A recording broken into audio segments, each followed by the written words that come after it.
जय श्री कृष्णा दोस्तों, स्वागत है आपका भक्ति ज्ञान सारांश यूट्यूब चैनल पर। दोस्तों, आज हम इस वीडियो में महाभारत काल के 5 ऐसे श्राप बताएंगे जिन्हें आज भी लोग भुगत रहे हैं। दोस्तों, महाभारत में तो वैसे अनेकों श्राप और वरदान सुनने को हमें मिलते हैं, लेकिन 5 श्राप ऐसे हैं जो आज कलयुग में भी अपना प्रभाव दिखा रहे हैं। तो दोस्तों, आइए जानते हैं कि वो 5 श्राप कौन से हैं। पहला श्राप, युधिष्ठिर द्वारा समस्त नारी जाति को दिया हुआ श्राप। दोस्तों, महाभारत काल में युधिष्ठिर द्वारा दिया हुआ स्त्रियों को श्राप आज कलयुग में भी फलित हो रहा है। दोस्तों, ग्रंथों में ये वर्णित है कि जब अर्जुन द्वारा महारथी कर्ण को मारा गया, तब पांडवों की माँ कुंती कर्ण के शव पर जाकर रोने लगी। यह देखकर सभी पांडवों को बहुत आश्चर्य हुआ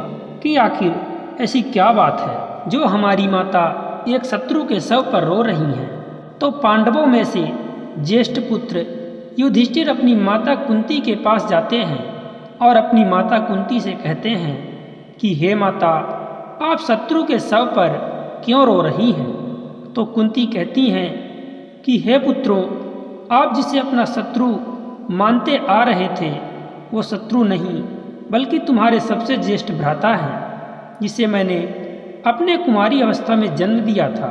हे पुत्रों, ये राधेय पुत्र नहीं, ये तो कौन्तेय है। इस बात को सुनकर सभी पांडव रोने लगते हैं और युधिष्ठिर अपनी माता से कहते हैं कि हे माता, ये तो आप पहले भी जानती रही होंगी कि कर्ण मेरे बड़े भाई हैं, तो आपने ये बात हमसे पहले क्यों नहीं बताई। आखिर आपने इतनी बड़ी बात हमसे कैसे छुपाई। आपने तो हमें अपने बड़े ही भाई का हत्यारा बना दिया।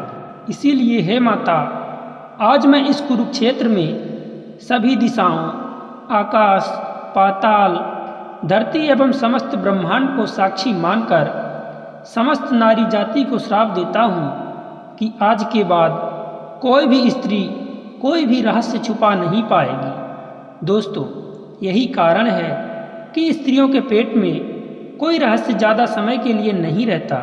दोस्तों, दूसरा श्राप है अश्वत्थामा को कृष्ण द्वारा दिया हुआ श्राप। महाभारत की एक कहानी के अनुसार अश्वत्थामा ने पांडवों के सभी पुत्रों को सोते हुए धोखे से मार दिया था। उसके बाद पांडवों के साथ श्री कृष्ण ने अश्वत्थामा का पीछा किया और वेद व्यास के आश्रम तक जा पहुँचे।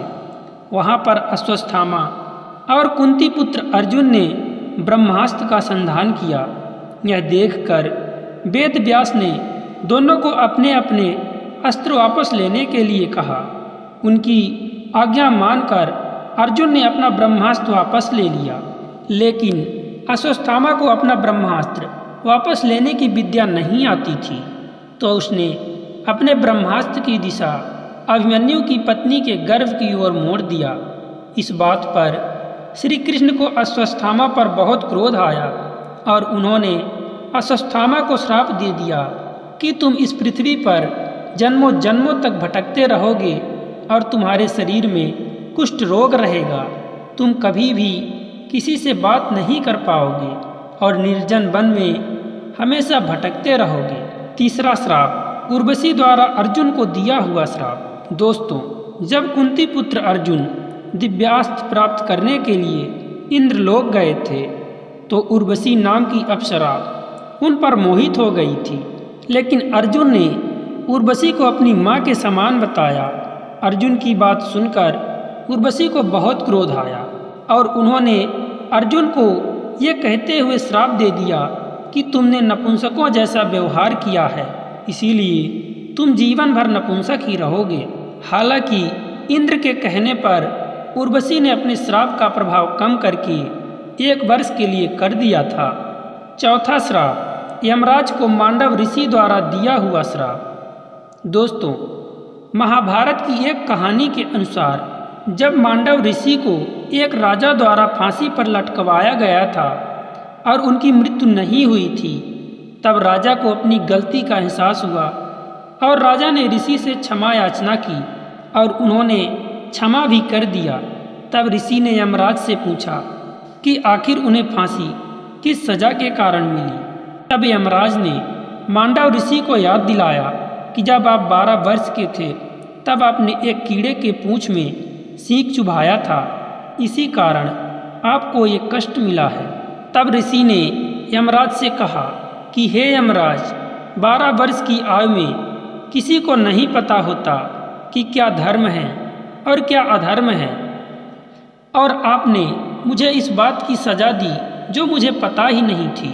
इसीलिए मैं आपको श्राप देता हूँ कि आपका जन्म पृथ्वी लोक पर एक शूद्र के घर में होगा और वही यमराज महाभारत काल में विदुर के रूप में जन्म लेते हैं। 5वां श्राप, संगी ऋषि द्वारा परीक्षित को दिया हुआ श्राप। दोस्तों, जब पांडव सारा राज्य अपने पुत्र अभिमन्यु के पुत्र को सौंपकर स्वर्गलोक चले गए।